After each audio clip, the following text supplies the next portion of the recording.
एक तो लड़कियन से बहुत परेशान हो गया है। कहा कौन इतवा हमारे गिराए दे हैं। काका, ए काका, काका, अरे यार बोलबा देखत ना है का?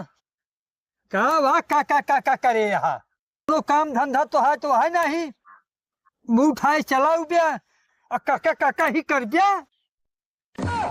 जानता है काका? हाँ बहुत रोबा जिन हाँ। बिना काम से तो लगे है माई तना है। कौन कमवा है?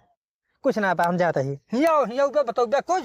का कौन कमवा है? लिट्टी चोखा प्रोग्राम रहा नहीं। अच्छा हम कहे चली तो का बता दे। हाँ। हिया आवत है देखा थे तो रंगबाजी देखा बता है। रंगबाजी का ये बताओ ये हुआ है। ये तो आइए रहे पार्टी में न रहे। क्या बात है हाँ तो ठीक है। लेकिन तू आया जी ना काहे जानता का? है?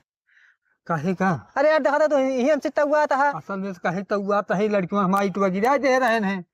हम ही समखियावत है और मूड हमारे यहाँ कुछ खराब। अच्छा हम रहे चिल्लात लड़कियन का और हम तो आ गया।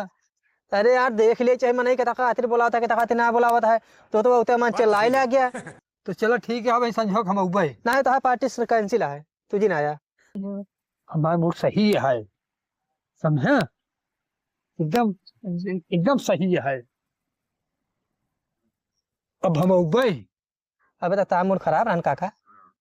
नहीं अबे तो पहले खराब रहा है अब सही हो गया हमारा मूड एकदम सही ना एक सुन ले है ना सही हो जाए चला आया टाइम से। हाँ हाँ सर उबे